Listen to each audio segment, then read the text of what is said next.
আমন্ত্রণ দুপুরে বাংলাদেশে। শুরুতেই আপনাদের জানাবো শিরোনাম। শেখ হাসিনাকে ফেরাতে ইন্টারপোল সহ সব সংস্থার সঙ্গে আলোচনা চলছে, জানালেন দুদক চেয়ারম্যান। ট্রাইব্যুনালে মানবতা বিরোধী অপরাধ মামলার যুক্তিতর্ক। পিআর গণভোট সহ 5 দফা দাবিতে রাজধানীতে জামায়াত সহ কয়েকটি দলের মানববন্ধন। 4-5 জন উপদেষ্টার বিরুদ্ধে পক্ষপাতিত্বের অভিযোগ।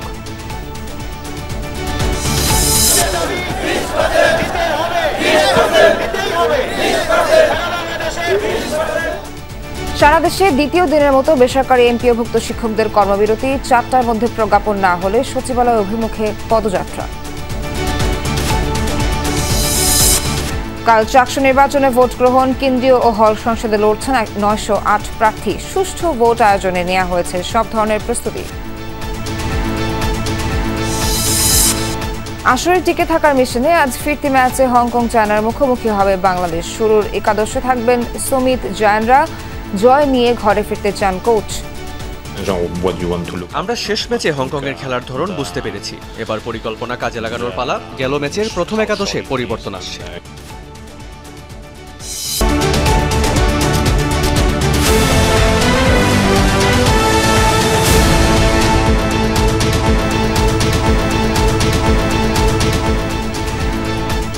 দর্শক, এতক্ষণ শিরোনাম দেখছিলেন। এছাড়াও দেশ বিদেশের আরো খবর নিয়ে দুপুরে বাংলাদেশে আপনাদের সঙ্গে আছি আমি নাবিলা সোহার।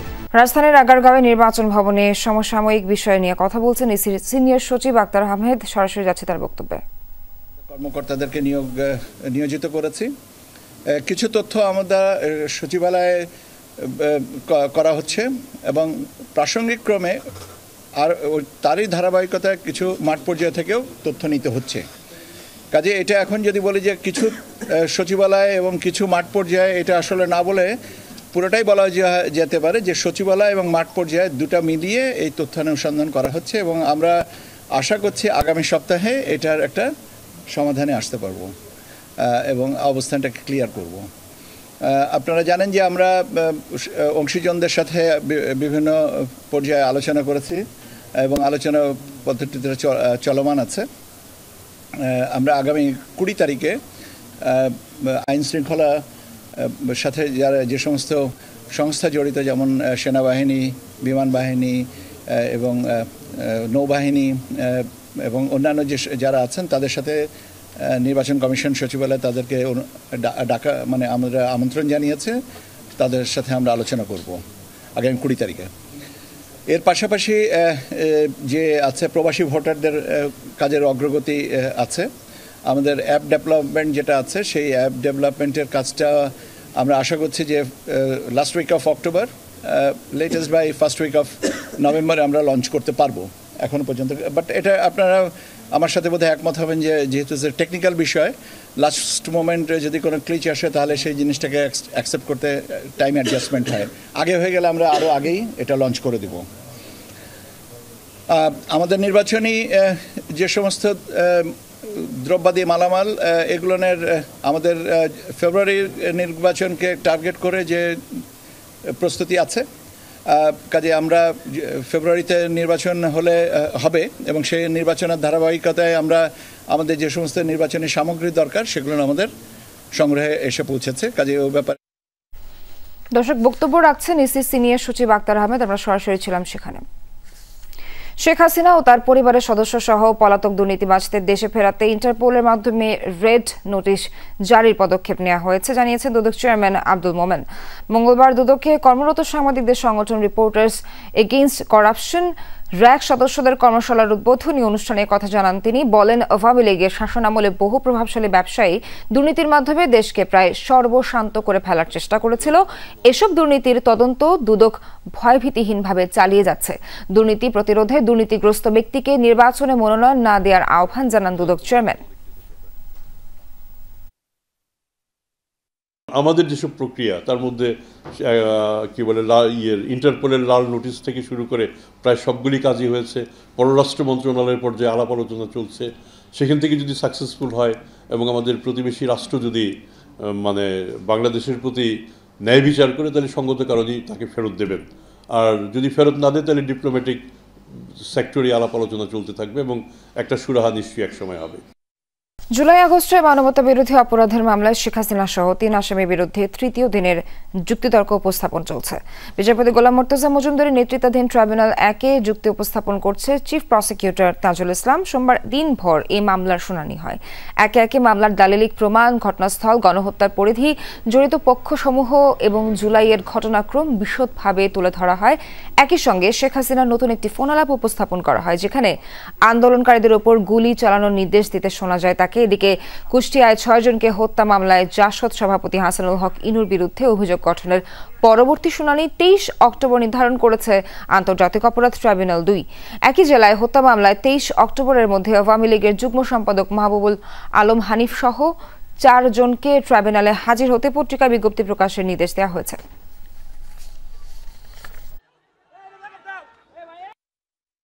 ট্রাইব্যুনালে যুক্তিতর্ক উপস্থাপন করছেন চিফ প্রসিকিউটর তাজুল ইসলাম, যা সরাসরি সম্প্রচার করছে বিটিভি। যাচ্ছি সেখানে। 4 দিন পরে আমাকে সেখান থেকে চক্ষু বিজ্ঞান হাসপাতালে যেতে বলা হয়। আমার স্বামী আমাকে সিএনজি যোগে সেখানে নিয়ে যায়। সেখানে বিভিন্ন পরীক্ষা নিরীক্ষার পর আমার শরীরে চোখে আরও গুলি রয়েছে মর্মে জানায়। পরের দিন সকালে ডাক্তাররা আমাকে হাসপাতালে ভর্তি হতে বলে। আমার আরও অপারেশন করতে হবে। হাসপাতালে ভর্তি করে, কিন্তু অপারেশন করেনি। অপারেশন হয়েছে 5 তারিখের পরে, স্বাধীন হবার পরে। চোখ থেকে একটি বড় গুলি বের করা হয়। তলপেটের গুলিগুলো বের করা সম্ভব হয়নি। বর্তমানে আমি 8 মাসের অন্তঃসত্ত্বা। তারপর আমি ন্যায় বিচার পাবার জন্য আদালতে সাক্ষী দিতে এসেছি। চিকিৎসার অবহেলার কারণে আমার বাম চোখ সম্পূর্ণ নষ্ট হয়ে গেছে। ডান চোখে খুব কম দেখি। আমার এই অন্ধত্বের জন্য এবং পঙ্গুত্বের জন্য একমাত্র দায়ী শেখ হাসিনা। শেখ হাসিনা ছিল পুলিশের বাপ মা। তার নির্দেশেই পুলিশ গুলি করেছে। তার নির্দেশ ব্যতীত পুলিশ এভাবে গুলি করতে পারে না। হাজার হাজার মানুষকে আহত এবং নিহত করেছে। আমি 2 চোখে দেখতে না পারলেও আমার স্বামীর মোবাইলের মাধ্যমে শুনেছি যে শেখ হাসিনা বলেছে, মুক্তিযোদ্ধার ছেলেরা চাকরি পাবে না তো রাজাকারের ছেলেরা পাবে। আমি হাজার হাজার শহীদদের, আহতদের এবং আমার অন্ধত্বের বিচার চাই। আমার 9 বছর এবং 4 বছরের 2টি ছেলে সন্তান আছে। আমার সন্তানদেরকে কে দেখবে? আমি চাই এই অন্যায়ের বিচার হোক। এটা সঠিক বিচার যদি না হয়, তাহলে ভবিষ্যতে যে সমস্ত সরকার আসবে তারা একইভাবে মানুষ হত্যা করতে দ্বিধাবোধ করবে না, ভাববে হত্যার হয়তো বিচার হয় না। মানে এই অন্তর্বর্তী সরকারের আমলেই বিচার বিভাগে পৃথক সচিবালয় প্রতিষ্ঠা করা হবে, এমনটা জানিয়েছেন আইন উপদেষ্টা ডক্টর আসিফ নজরুল। সকালে সুপ্রিম কোর্ট অডিটোরিয়ামে অ্যাটর্নি জেনারেল কার্যালয়ে ইন্টার্নশিপ প্রোগ্রামের উদ্বোধনী অনুষ্ঠানে এই তথ্য জানান তিনি। বলেন, আদালত থেকে জামিন পাওয়ার পর একজন আসামিকে 12টি ধাপ অতিক্রম করতে হয়। কোনো ধাপে টাকাও খরচ করতে হয়। এই জটিলতা ও হয়রানি নিরসনে বুধবার থেকেই অনলাইনে জামিন নামার সুবিধা চালু করা হবে। এর ফলে জামিন পাওয়ার পর 1 ক্লিকে সংশ্লিষ্ট কারাগারে পৌঁছে যাবে জামিন নামা।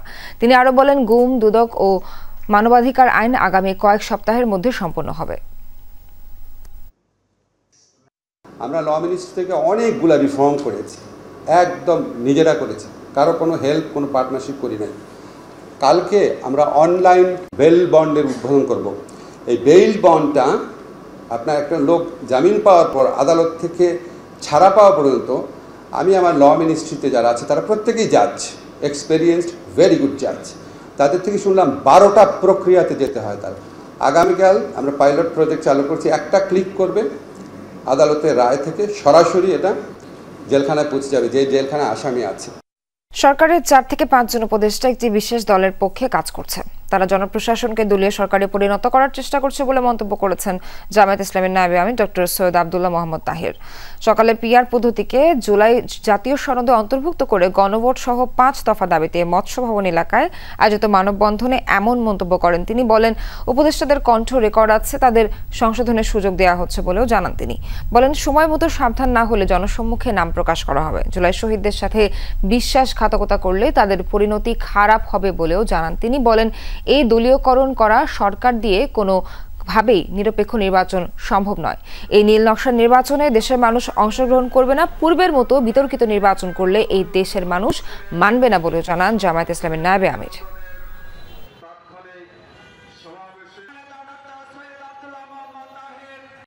আমরা জনগণের কাছে আপনাদেরকে এখন প্রকাশ করছি না, সুযোগ করে দিতে চাই। আপনাদের সংশোধনের জন্য সময় দিতে চাই। যদি সময়মত সাবধান না হন, তাহলে জনসম্মুখে নাম প্রকাশ করা হবে। বাড়ি ভাড়া ও চিকিৎসা ভাতা সহ একাধিক দাবিতে দ্বিতীয় দিনের মতো সারা দেশে কর্মবিরতি পালন করছেন বেসরকারি এমপিওভুক্ত শিক্ষকরা। বিকাল 4টার মধ্যে প্রজ্ঞাপন জারি না হলে সচিবালয়ের দিকে পদযাত্রা করবেন শিক্ষকরা বলেন, দাবি না মানলে আরও কঠোর কর্মসূচি দেওয়া হবে। শিক্ষকরা জানান, মূল বেতনের 20% বাড়ি ভাড়া, 1500 টাকা মেডিকেল ভাতা এবং কর্মচারীদের জন্য 75% উৎসব ভাতা ঘোষণা না দেওয়া পর্যন্ত আন্দোলন চলবে। সকাল থেকেই সারা দেশে এমপিওভুক্ত বেসরকারি স্কুলে পাঠদান কার্যক্রম বন্ধ রয়েছে। শিক্ষকরা নিয়মিত উপস্থিত থাকলেও শ্রেণীকক্ষে না গিয়ে অফিস কক্ষে কিংবা মাঠে অবস্থান করছেন। রোববার জাতীয় প্রেস ক্লাবের সামনে অবস্থান কর্মসূচির সময় পুলিশের সঙ্গে সংঘর্ষ এবং সাউন্ড গ্রেনেড ব্যবহারের ঘটনায় পরিস্থিতি উত্তপ্ত হয়ে ওঠে। এরপর শিক্ষকরা শহীদ মিনারে অবস্থান নেন।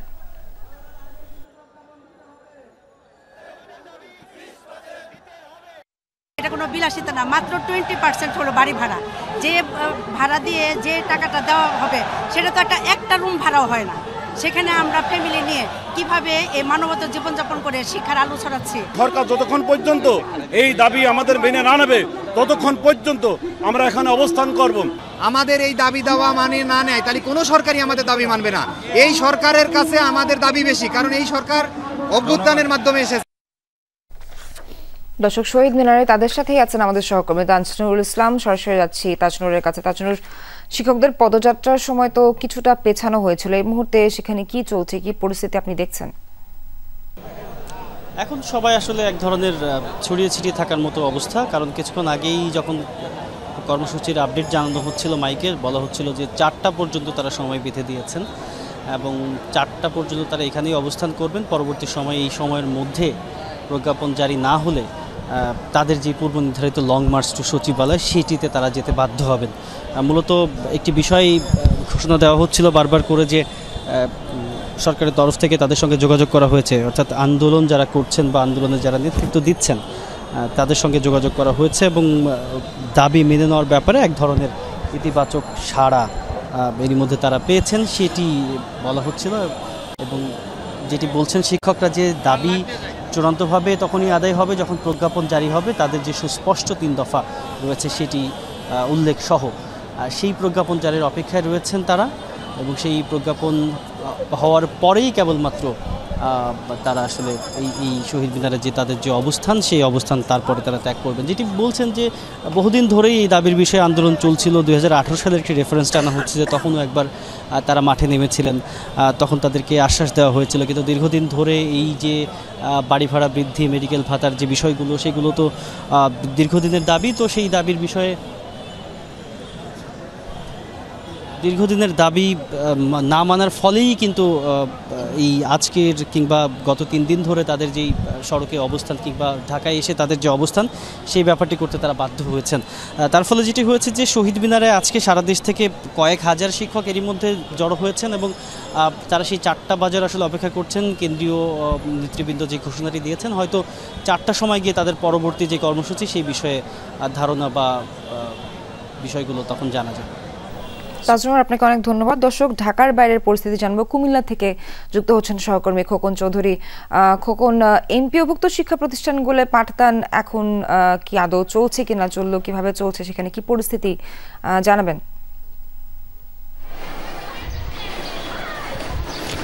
সোহার, আসলে যে এখানকার যে পাঠদান কর্মসূচি, আমি এখন রয়েছি কুমিল্লা নগরীর একটি প্রাচীন স্কুল ফরিদা বিদ্যায়তন। এখানে কিন্তু যারা শিক্ষার্থী রয়েছেন তারা কিন্তু অলস সময় পার করছেন, অর্থাৎ যারা শিক্ষক রয়েছেন তারা উপস্থিত রয়েছেন কিন্তু আসলে ক্লাসরুমে যাচ্ছেন না, ফলে তারা একেবারে অলস সময় কাটাচ্ছেন। কেউ কেউ খেলাধুলা করছেন এবং কেউ কেউ বাড়িতে ফিরে যাচ্ছেন। ইতিমধ্যে আমরা খবর নিয়েছি বিভিন্ন স্কুলে। তো শিক্ষকদের যে সঙ্গে কথা বলে যেটি জেনেছি, তারা বলছেন যে আসলে স্বাধীনতার প্রায় অর্ধশত বছর পরে এসেও তাদের মৌলিক যেই 3টি দাবি, বাড়ি ভাড়া এবং চিকিৎসা ভাতা এবং উৎসব ভাতা, এইসব বিষয় নিয়ে তাদেরকে রাস্তায় আন্দোলন করতে হচ্ছে এবং রাস্তায় আন্দোলন করে তারা মার খাচ্ছেন, এমন ধরনের কিন্তু আসলে কথাবার্তা বলছেন। তারা বলছেন যে এই সময়ে তাদের যে যৌক্তিক দাবি সেটি আসলে পালন হওয়া অতি আবশ্যক। তারা এই দাবি পূরণ না হওয়া পর্যন্ত কিন্তু তাদের যে আন্দোলন তারা চালিয়ে যাবেন বলছেন এবং তারা এখন তাকিয়ে আছেন যে আজকের যে সচিবালয়ের যে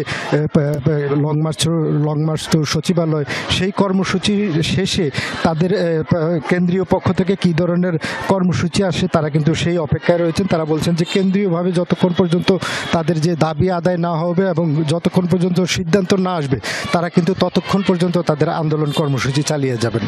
সোহার, খোকন, আপনাকে অনেক ধন্যবাদ।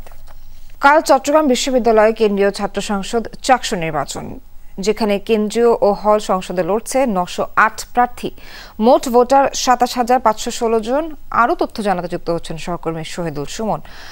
সুমন, ভোটের সরঞ্জাম কখন কিভাবে ক্যাম্পাসে পৌঁছানো হবে, আর সেখানে এখন এই মুহূর্তে কি চলছে, একটু বিস্তারিত জানাবেন সেখানকার পরিস্থিতি।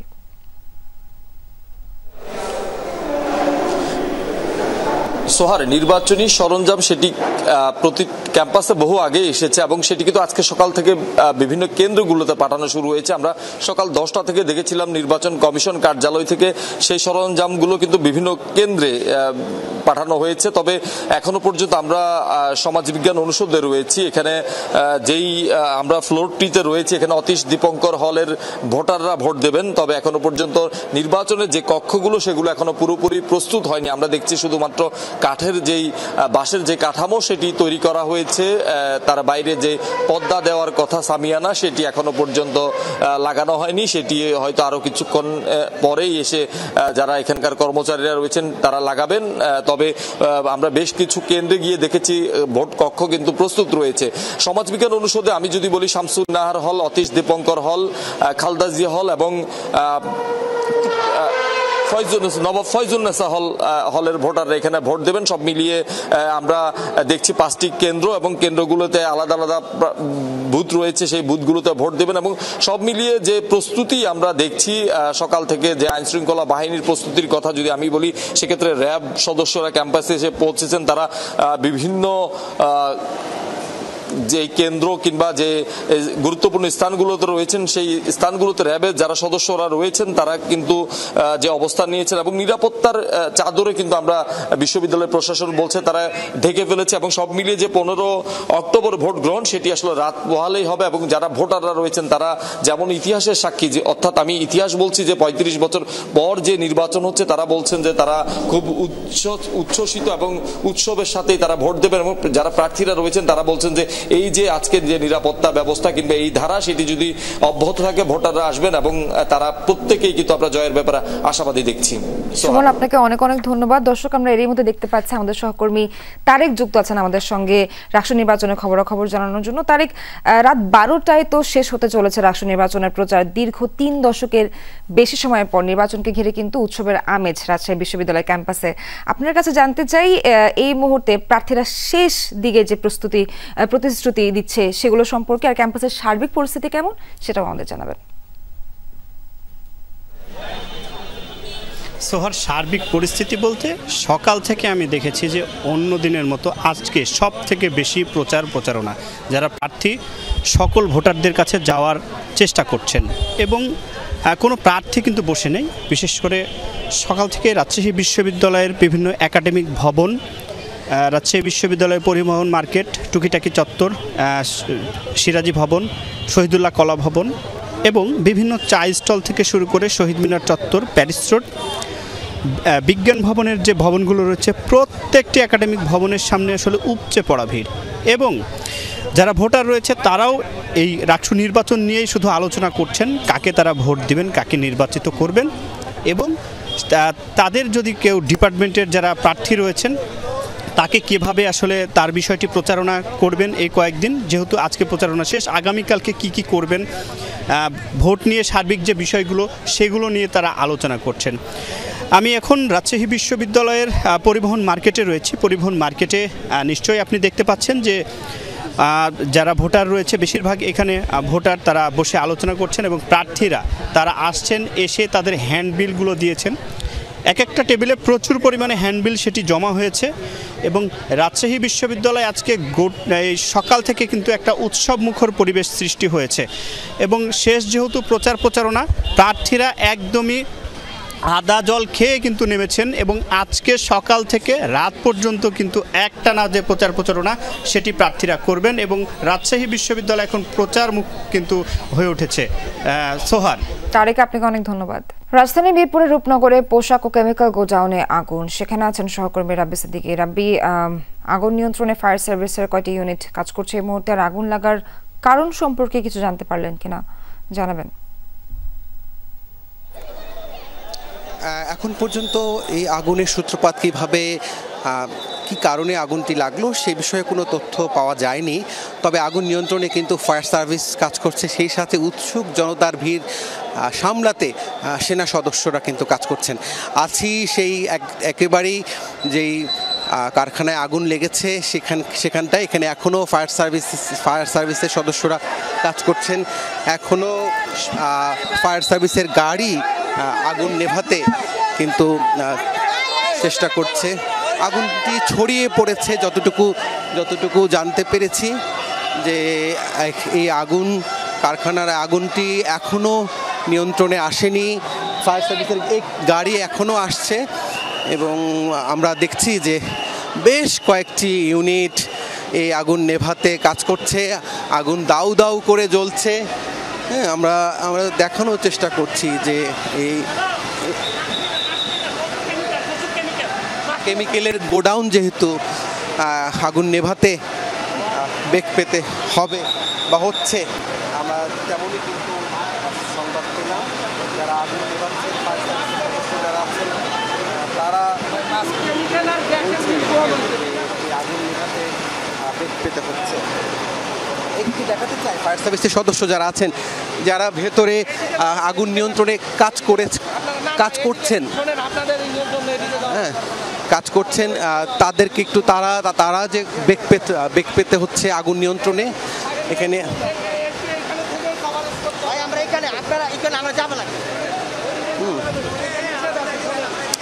এখানে উৎসুক জনতার ভিড় নিয়ন্ত্রণে সেনা সদস্য কাজ করছেন, ভলান্টিয়াররা আছেন, স্থানীয় ভলান্টিয়াররা আছেন, তারাও মিলে কিন্তু এই আগুন নিয়ন্ত্রণে কাজ করছেন। কেমিক্যাল কারখানার এই আগুন এখনও দাউ দাউ করে জ্বলছে। ফায়ার সার্ভিসের বেশ কয়েকটি ইউনিট এই আগুন নিয়ন্ত্রণে এখানে এসেছে। আগুন কিন্তু এখনও ছড়িয়ে পড়ছে। আপনি দেখতেই পাচ্ছেন যে এখনও কিন্তু যেই গতিতে ধোঁয়া উঠছে তাতে কারখানা পুড়ে ছাই সেটি অনুমান করা যাচ্ছে।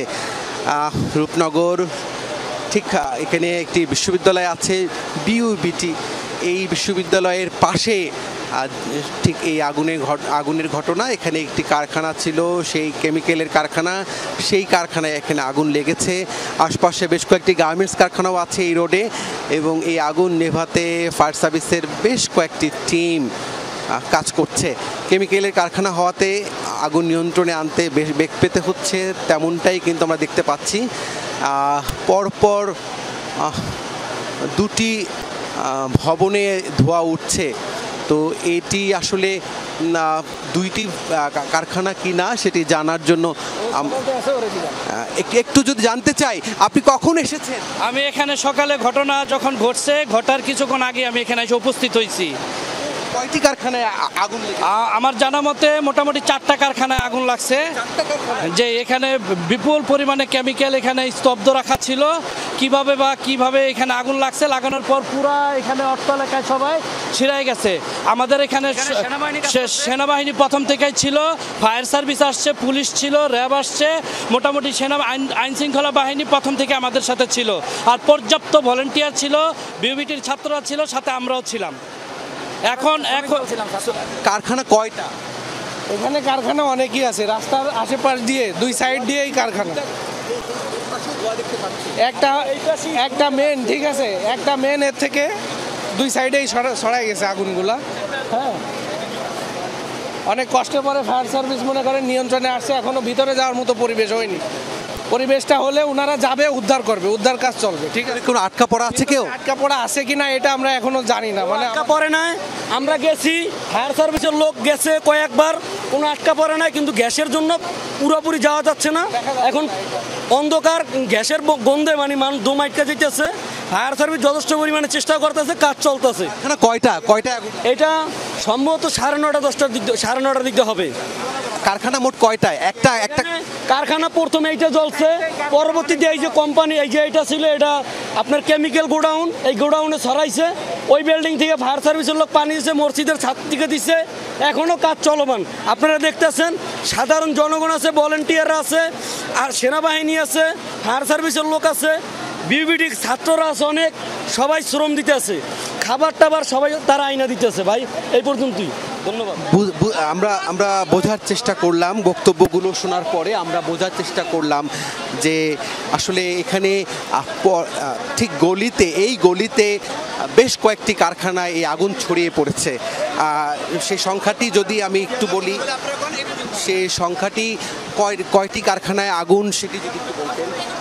এখানে আপাতত এখানে 2 থেকে 3টি কারখানার ভিতরে আপনার আছে, ও কাজ করতেছে, এই পাশেও কাজ করতেছে, এই পাশেও কাজ করতেছে। ঠিক আপনাদেরকে ব্রিফিং করে স্যাররা কি হয়েছে বিস্তারিত সকল কিছুই বলে দিবে। আপনার হতাহত আছে কি না, এখন পর্যন্ত আমাদের কাছে এরকম কোনো তথ্য নাই, তো অবস্থায় এখন পর্যন্ত নাই। এটার সম্পূর্ণ তথ্য আপনাদেরকে আমাদের SSO senior station officer Mirpur, পাশাপাশি হচ্ছে অন্যান্য যে স্যাররা আছে তারা আপনাদেরকে ব্রিফিং করে বলে দেবে। ধন্যবাদ। আমরা একটু বলবো আপনাদেরকে যে আপনারা একটু কষ্ট করে নিজেরা একটু সেভে চলে যাব। কেমিক্যালের গোডাউন, অনেক রাসায়নিক কারখানা এবং সেনাবাহিনী কিন্তু পরিস্থিতি নিয়ন্ত্রণে আনার চেষ্টা করছে। আমরা দেখতে পাচ্ছি যে এখানে কারখানা 2টি কারখানায় আমরা ধোঁয়া দেখছি, এখন আগুনের কুণ্ডলী ভিতরে আমরা দেখতে পাচ্ছি এবং পরিস্থিতি নিয়ন্ত্রণে কিন্তু সেনাবাহিনীর সদস্য আছেন, উৎসুক জনতার ভিড় আছে এবং সবাই চেষ্টা করছেন এই আগুন নিয়ন্ত্রণে রাখার জন্য। রাব্বি, আশা করি খুব দ্রুতই আগুন নিভে যাবে এবং আপনার কাছ থেকে পরবর্তী আপডেট আমরা জেনে নেব। ধন্যবাদ আপনাকে। রাজধানীর বেশিরভাগ ফুটওভার ব্রিজ টোকাই মাদকসেবী আর হকারদের দখলে। কোটি টাকা ব্যয়ে নির্মিত চলন্ত সিঁড়িগুলো অকেজো হয়ে পড়ে আছে মাসের পর মাস। পথচারীরা ফুটওভার ব্রিজ থাকতেও রাস্তা পার হচ্ছেন জীবনের ঝুঁকি নিয়ে।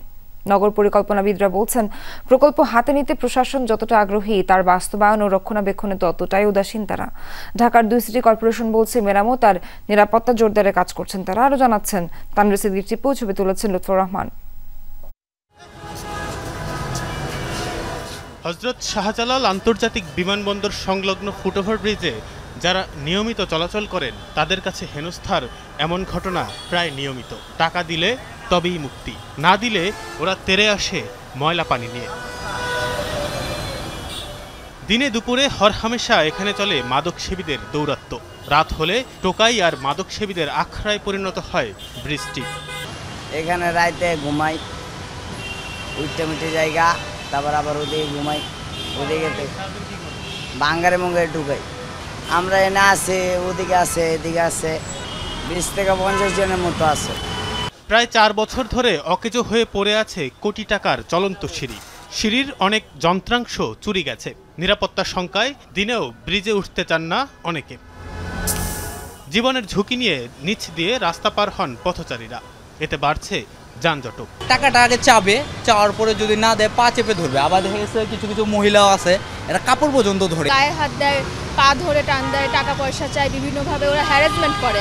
বাইরের কান্ট্রিগুলোতে আইনকে যেভাবে আমরা শ্রদ্ধা করি, এখানেও যদি আমরা এটা প্র্যাকটিস করতে পারি, অভ্যাসে পরিণত করতে পারি, কেবল তখনই সম্ভব। একই চিত্র দেখা যায় সোহরাওয়ার্দী মেডিকেল কলেজ সংলগ্ন ফুটওভার ব্রিজে। এখানেও অচল চলন্ত সিঁড়ি। সেখানে যেন সংসার পেতেছে মাদকসেবীরা। ব্রিজের বিভিন্ন যন্ত্রাংশ খুলে বিক্রি থেকেই আসে মাদকের অর্থ আছে এমন অভিযোগও। ব্রিজের বাকি অংশ দখল করে রেখেছে হকার আর ভাসমান মানুষ। এখন তো কষ্টই হয় সবাই করতে নামতে, আবার অনেক উঁচু জায়গা। যন্ত্রপাতি সরঞ্জাম যা আছে ভিতরে, এই পাশপাতিগুলো সব বিক্রি করে ফেলছে ওরা। এগুলো ভাঙনির দোকানে বিক্রি করে। আমরা সিটি কর্পোরেশনে বারবারই অভিযোগ দিচ্ছি, সিটি কর্পোরেশন এই বিষয়ে কোনো কিছু করল না। কারোর টাকা পয়সা নিয়ে যায়, কারোর মোবাইল নিয়ে যায়, কারোর ওষুধের ব্যাগ নিয়ে যায়। ফার্মগেটের ফুটওভার ব্রিজের সাথে থাকা 20 কোটি টাকার চলন্ত সিঁড়িটিও প্রায় 2 বছর অচল, পরিণত হয়েছে ডাস্টবিনে। পথচারীরা বলছেন, রাত হলেই এই ব্রিজ দখলে নেয় টোকাইরা, আর দিনে থাকে হকারদের দখলে। এই ব্রিজটাই টোকাইগো হয়ে যায়, এই ময়লা পরিষ্কার প্রস্রাব করে, কোনো নিয়ন্ত্রণ নাই। মেশিনের উপর একটা পার্ট থাকে, ওই পার্টটা মানে টুকাইরা কুলে নিয়ে গেছে। বনানীর সৈনিক ক্লাবের সামনের ফুটওভার ব্রিজের চলন্ত সিঁড়িও বন্ধ। কোনো মতে পায়ে হেঁটে চলাচল করছে পথচারীরা, সেখানেও হকারদের উৎপাত। চলন্ত সিঁড়ি অ্যাক্টিভ থাকলে আরো ভালো হয়, মানে সিঁড়িতে ওঠাতে এগুলো একটু কষ্ট হয়। পকেটে পোলাপান দাঁড়ায় থাকে, জামের সময় পকেট থেকে টান দেয়। অনেক বেশি হকার, যেটা আসলে ফুটওভার ব্রিজে হওয়ার কোনোই কথা না। দর্শক, যে ভাঙা অংশটি দেখছেন এটি শাহবাগের পাশেই একটি ফুটওভার ব্রিজের একটি সিঁড়ির অংশ। অর্থাৎ এই ব্রিজটি থেকে যদি আপনি উঠতে চান, প্রথমেই আপনাকে এই 3টি সিঁড়ি লাফ দিয়ে উঠতে হবে, বা যদি নামতে চান তাহলে 3টি সিঁড়ি লাফিয়ে নামতে হবে। এবং নেমেই আপনি যেটা দেখবেন যে এর চারপাশে নানান ধরনের দোকান দিয়ে বেষ্টিত, অর্থাৎ কোনো খাবারের দোকান বা ফুলের দোকানের মধ্য দিয়েই আপনাকে বের হতে হবে বা ঢুকতে হবে। ফুটওভার ব্রিজগুলো রক্ষণাবেক্ষণের দায়িত্ব ঢাকার 2 সিটি কর্পোরেশনের। দায়িত্বশীলরা জানান, ব্রিজ মেরামত ও চলন্ত সিঁড়ি চালুর কাজ চলছে। আনসার নিয়োগ দেওয়ার পরিকল্পনা করেছে। এটা শুধু চুরিটাকে রোধ করার জন্য না, আপনি দেখবেন যে ফুটওভার ব্রিজগুলোতে কিছু দোকানপাট আছে যেটা লোকজনের সহজ পারাপারকে ব্যাহত করছে, এবং ট্রু সেন্সে রাত্রেবেলা আমাদের পথচারীদের জন্য কিছুটা নিরাপত্তার ঝুঁকিও আছে। ভাসমান তারা রাতের বেলা এই জায়গাগুলোতে আশ্রয় নেয়। এই বিভাগে আমাদের ট্রাফিক বিভাগের সাথে যারা আমাদের কনসার্ন তাদের সাথে কথা বলেছে যে এই বিষয়গুলো যেন তারা রাতে পুলিশ বিভাগ যেন টহল দেয়। নগরবিদরা বলছেন, প্রকল্প হাতে নিতে প্রশাসন যতটা আগ্রহী, তার বাস্তবায়ন ও রক্ষণাবেক্ষণে ততটাই উদাসীন তারা। আইন শৃঙ্খলা বাহিনী থেকে শুরু করে আশেপাশে যারা ব্যবসা করেন তাদেরকে সবাই মিলে কিন্তু একটা তার সার্বক্ষণিক সুপারভিশনের উদ্যোগ দরকার। কিন্তু আমাদের দেশে দেখা যায় যে ইনফ্রাস্ট্রাকচার তৈরি করতে যত আগ্রহ থাকে, সেই সুপারভিশনের ক্ষেত্রে আগ্রহটা একদম কম। রাজধানীর ফুটওভার ব্রিজগুলোর সাথে থাকা চলন্ত সিঁড়িগুলো একেবারেই অকেজো হয়ে পড়ে আছে। পথচারীরা বলছেন, অনেকটা বাধ্য হয়েই তারা জীবনের ঝুঁকি নিয়ে রাস্তা পার হচ্ছেন। হকার আর মাদকসেবীদের দৌরাত্ম্যে এই ব্রিজগুলো এখন ব্যবহার করার অনুপযোগী হয়ে পড়েছে, এমনটাও বলছেন তারা। এখন প্রশ্ন উঠছে যে এই সমস্যার সমাধান দেবে কে, আর সেই সমাধান হবেই বা কবে? তানভীর সিদ্দিক, টিপু, যমুনা নিউজ, ঢাকা। শরীয়তপুর জেলাকে ঢাকা বিভাগে রাখার দাবিতে পদ্মা সেতুর জাজিরা টোল প্লাজার সামনে মহাসড়ক অবরোধ করে বিক্ষোভ করেছেন স্থানীয়রা। সকাল 11টার দিকে মহাসড়কে অবস্থান নেন বিক্ষোভকারীরা। এই সময় তারা বলেন, শরীয়তপুরকে যদি প্রস্তাবিত ফরিদপুর বিভাগে অন্তর্ভুক্ত করা হয় তাহলে কঠোর আন্দোলন গড়ে তোলা হবে। শরীয়তপুরবাসী ঢাকা বিভাগের সাথেই থাকতে চায়। বেলা 11:30টার দিকে আইন শৃঙ্খলা বাহিনীর হস্তক্ষেপে অবরোধকারীরা মহাসড়ক থেকে সরে যান। আধা ঘন্টা যান চলাচল বন্ধ থাকায় মহাসড়কে আটকে পড়ে অনেক যানবাহন, ভোগান্তিতে পড়েন যাত্রীরা। ইরানের সাথে পারমাণবিক চুক্তি সইয়ে প্রস্তুত যুক্তরাষ্ট্র। ইসরায়েলি পার্লামেন্ট নেসেটে দেয়া ভাষণে কথা জানিয়েছেন মার্কিন প্রেসিডেন্ট ডোনাল্ড ট্রাম্প। ইরানের উদ্দেশ্যে বলতে চাই, যার শাসন ব্যবস্থা মধ্যপ্রাচ্যে এত মৃত্যু ডেকে এনেছে, বন্ধুত্ব ও সহযোগিতার হাত খোলা। আপনাদের বলছি, তারা একটি চুক্তি করতে চায়। আমি এটাই করে থাকি, চুক্তি করি।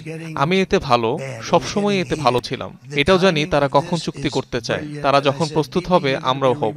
এটি হবে ইরানের নেয়া সেরা সিদ্ধান্ত। নানা প্রশ্ন আর বাস্তবায়ন নিয়ে অনিশ্চয়তা রেখে গাজা চুক্তিতে সই করেছেন বিশ্ব নেতারা। সোমবার মিশরের শার্ম আল শেখে শান্তি সম্মেলনে বিশ্বের প্রায় 20 প্রভাবশালী দেশের নেতারা অংশ নিলেও ছিলেন না ইসরায়েল ও হামাসের কোনো প্রতিনিধি। চুক্তিপত্রে সই করেছে যুক্তরাষ্ট্র, মিশর, তুরস্ক ও কাতার। দিনটিকে বিশ্বের জন্য স্মরণীয় আখ্যা দিয়েছেন ডোনাল্ড ট্রাম্প। শান্তি প্রতিষ্ঠার একমাত্র উপায় 2 রাষ্ট্রভিত্তিক সমাধান, আবারও জোর দিয়ে বললেন মিশরের প্রেসিডেন্ট।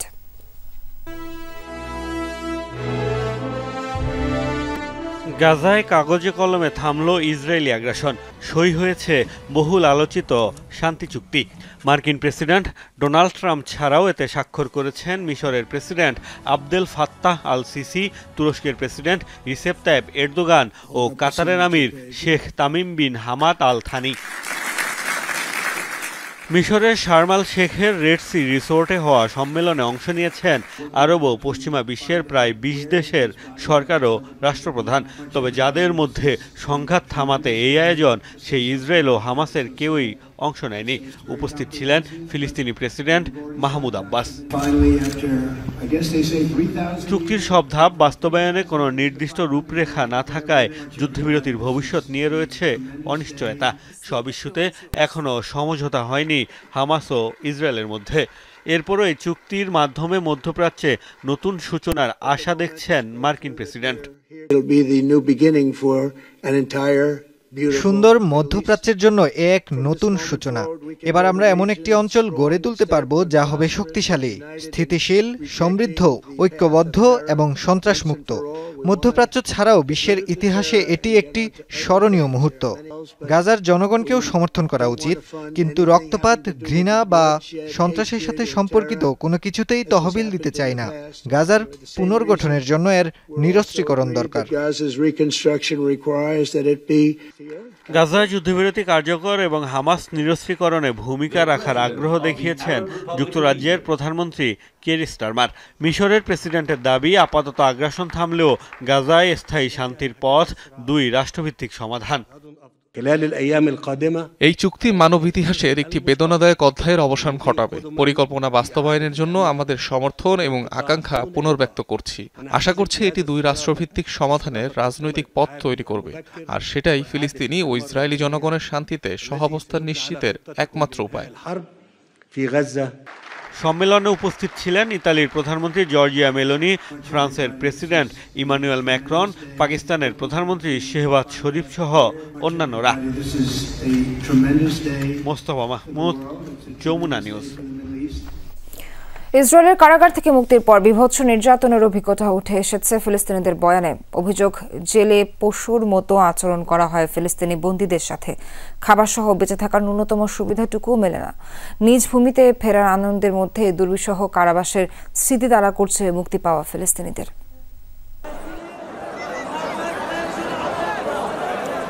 স্বাধীনতা অমূল্য, ফিলিস্তিনিদের চেয়ে আর কে ভালো জানে সে কথা। আগ্রাসন হামলায় বিপর্যস্ত গাজায় বহুকাল পর আনন্দের উপলক্ষ, তাই উচ্ছ্বাসটাও বাঁধভাঙা।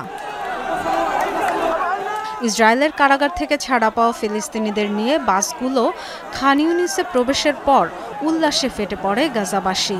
আনন্দে উদ্বেলিত সদ্য মুক্ত মানুষগুলো। এই আবেগ ভাষায় প্রকাশের মতো নয়। কোনো বাধা ছাড়াই সূর্যের আলো দেখতে পাচ্ছি, হাতে হাতকড়া নেই, এমন পরিস্থিতি বর্ণনা করার মতো নয়। স্বাধীনতা অমূল্য। অবশেষে জীবন ফিরে পেলাম, শৃঙ্খল থেকে মুক্ত। কারাগার ছিল কবরের শামিল। দুর্বিষহ কারাবাসের পর এবার ছাড়া পেলেও নির্যাতনের ট্রমা তাড়া করছে মুক্তি পাওয়া ফিলিস্তিনিদের। অনেকের বয়ানেই উঠে এসেছে ইসরায়েলি কারাগারের ভয়াবহ অত্যাচারের কথা। শারীরিক নির্যাতনের পাশাপাশি চলে মানসিক নিপীড়ন। ওষুধ চিকিৎসা দূরে থাক, জোটে না খাবার কিংবা পানি। সুযোগ নেই পরিচ্ছন্নতা সামগ্রী ব্যবহারের। স্বজন, আইনজীবী বা মানবাধিকার কর্মী কারোর সাথেই যোগাযোগের সুযোগ নেই ফিলিস্তিনি বন্দীদের। কারাগারে নয়, কসাইখানায় ছিলাম। ওফার কসাইখানা। জেলের পরিবেশ অসম্ভব কষ্টের ছিল। ম্যাট্রেস দেয়া হতো না, খাবারের অবস্থা ছিল ভয়াবহ। খাবার, নিপীড়ন, মারধর সব মিলিয়ে বিপর্যয়কর পরিস্থিতি ছিল।